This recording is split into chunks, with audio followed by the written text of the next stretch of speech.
चौथे स्तंभ के सदस्यों के लिए संदेश, डॉक्टर सुभाष चंद्रा की डेस्क से। लोकतंत्र के चौथे स्तंभ के रूप में मीडिया। नई दिल्ली, 3 जून 2024। अस्सलामु अलैकुम, मैं ज़मीर अहमद अंसारी और आप देख रहे हैं जेड न्यूज़ फॉर यू। अर्ज़ यह है कि आपने अपने channel Z news for you को अभी तक सब्सक्राइब नहीं किया है तो सब्सक्राइब करें और साथ में दिए हुए बेल आइकन को भी दबाएं, जिससे हमारी आने वाली सभी वीडियोस के नोटिफिकेशन सबसे पहले आपको मिल सके। मीडिया को लोकतंत्र का चौथा स्तंभ माना जाता है, लेकिन शासक वर्ग, चाहे वह विधायिका हो, कार्यपालिका हो, कॉर्पोरेट हो या कोई और, उन सब से मीडिया पर दबाव बढ़ता जा रहा है।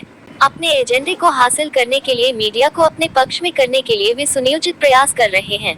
सरकारें विज्ञापन के प्रभाव या राज्य मशीनरी के इस्तेमाल के जरिए मीडिया पर दबाव डालती हैं ताकि प्रेस को तथ्यात्मक जानकारी प्रकाशित करने से रोका जा सके। जी मीडिया के प्रमुख चैनल जी न्यूज को हाल ही में मीडिया की स्वतंत्रता के सरकारी दमन की एक भयावह घटना का सामना करना पड़ा। जी न्यूज के एक वरिष्ठ पत्रकार ने 23 मई 2024 को दिल्ली के मुख्यमंत्री श्री अरविंद केजरीवाल का एक साक्षात्कार किया था। साक्षात्कार के बाद जी मीडिया की स्वतंत्र संपादकीय टीम ने बातचीत में कुछ आपत्तिजनक सामग्री को ध्यान में रखते हुए इसे प्रसारित नहीं करने का फैसला किया। साक्षात्कार के कुछ अंश भी प्रसारित किए गए, लेकिन आम आदमी पार्टी आप के प्रवक्ता इस बात पर जोर देते रहे कि जी न्यूज पूरा साक्षात्कार प्रसारित करे, अन्यथा उसे इसके परिणाम भुगतने होंगे और कम से कम पंजाब सरकार की ओर से विज्ञापन, जो मासिक आधार पर उल्लेखनीय था, तो वापस ले ही लिया जाएगा। मुझे आश्चर्य हुआ कि हमारी स्वतंत्रता को दंडित कर या हम पर मुकदमा चलाने के लिए वे और क्या करेंगे। जल्द ही पता चला कि पंजाब सरकार ने किसी एक मल्टीपल सिस्टम ऑपरेटर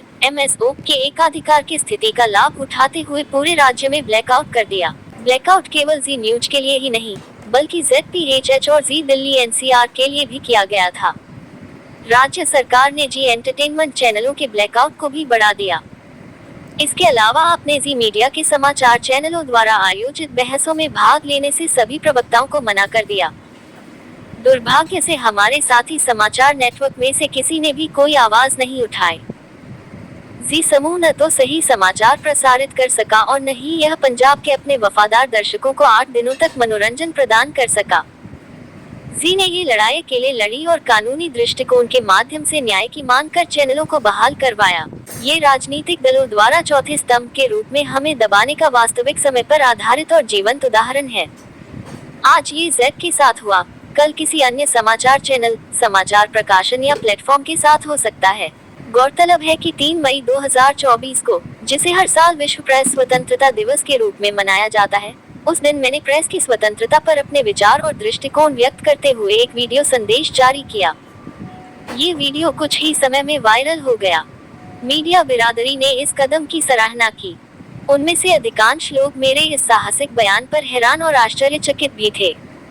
नतीजतन मेरे कार्यालय को 54 प्रेस साक्षात्कार अनुरोध प्राप्त हुए। इसलिए मैंने एक और सक्रिय कदम उठाया और मीडिया मीट प्रेस कॉन्फ्रेंस आयोजित किया, जिससे मीडिया बिरादरी के वरिष्ठ सदस्यों के साथ रचनात्मक बातचीत का दौर शुरू हुआ। वायरल वीडियो के बाद के असर ने विभिन्न अटकलों को जन्म दिया और शासक वर्ग ने स्पष्टीकरण मांगा। जी मीडिया ने न केवल कारण बताया, जैसा कि ऊपर बताया गया है, बल्कि यह भी कहा कि यह किसी विशेष पार्टी या व्यक्तियों को लक्ष्य कर नहीं किया गया था। दरअसल ये कदम चौथे स्तंभ के पक्ष में काम आया, क्योंकि जी मीडिया को सिस्टम से यह आश्वासन मिला कि चुनाव के बाद वे नई सरकार में या इसके साथ मिलकर काम करेंगे और 180 देशों में भारत की मौजूदा 159वीं रैंकिंग को सुधारने का प्रयास करेंगे। मुझे बताया गया कि उक्त रेटिंग पिछले 2 दशकों से कमतर स्तर पर है और संबंधित सरकारों ने इस मुद्दे पर ध्यान नहीं दिया। दुर्भाग्य से कई समाचार चैनल, समाचार पत्र, सोशल मीडिया और डिजिटल प्लेटफॉर्म ने दबाव को जीवन का हिस्सा मान लिया है, बजाय इसके कि वे इसका विरोध करें या अपनी असहमति व्यक्त करें। यही वजह है कि प्रेस की स्वतंत्रता के मामले में भारत 180 में से 159वें स्थान पर है। स्वाभाविक रूप से दोष सरकार पर जाता है, लेकिन मीडिया भी उतनी ही जिम्मेदार है। ये कोई अनोखी घटनाएं नहीं हैं। शासक वर्ग, राजनीतिक, नौकरशाही, कॉर्पोरेट और पैसे वाले अन्य के विभिन्न संगठनों, लोगों ने ऐतिहासिक रूप से मीडिया संगठनों को दबाने के लिए कई तरह के हथकंडे अपनाए हैं। विज्ञापन देने की स्थिति का लाभ उठाने से लेकर कॉर्पोरेट माध्यमों से दबाव डालने और जांच एजेंसियों का उपयोग करने तक। इन चुनौतियों के बावजूद जी मीडिया के न्यूज चैनल और प्लेटफॉर्म ने अपनी विश्वसनीयता और जनहित की पत्रकारिता के प्रति प्रतिबद्धता को दृढ़ता से बनाए रखा है। मैं न केवल लोकतांत्रिक समाज में स्वतंत्र प्रेस के महत्व को स्वीकार करता हूँ, बल्कि उस पर गर्व भी करता हूँ और पत्रकारिता की स्वतंत्रता को दबाने के किसी भी प्रयास की निंदा करता हूँ। शासक वर्ग आपातकाल के बाद श्रीमती इंदिरा गांधी की हार को भूल गया है। उनकी अपनी टीम के अत्याचार उनके या किसी के सामने नहीं आए क्योंकि उसी टीम ने मीडिया को दबा दिया था। यदि उन्हें उन भयावह चीजों के बारे में पता होता तो वे कभी भी लोगों के साथ ऐसा नहीं होने देती। इसलिए मेरा मानना है कि मीडिया की स्वतंत्रता वर्तमान सरकार के वरिष्ठ शीर्ष नेतृत्व के लिए महत्वपूर्ण और आवश्यक है।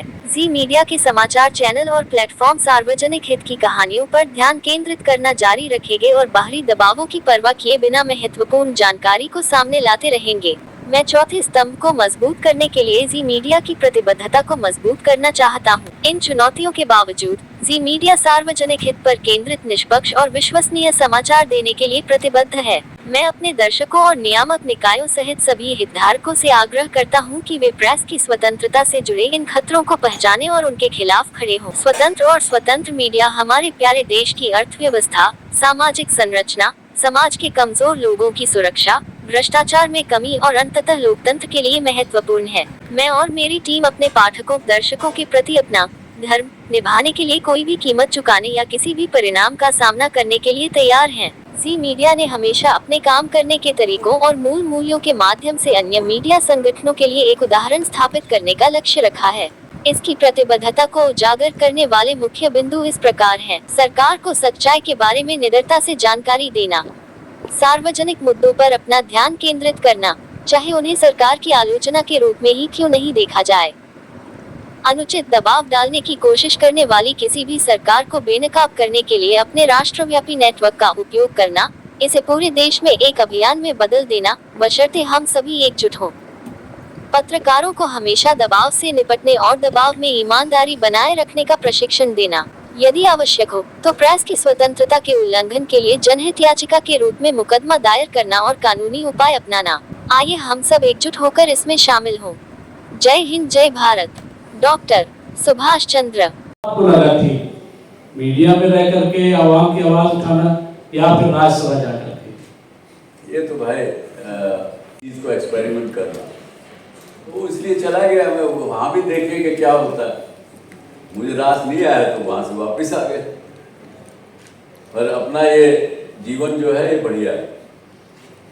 वहाँ जाना, अगर कोई आदमी फुल टाइम वो काम करे तो ये है, उससे अच्छा पार्ट टाइम के लिए नहीं। ये सही।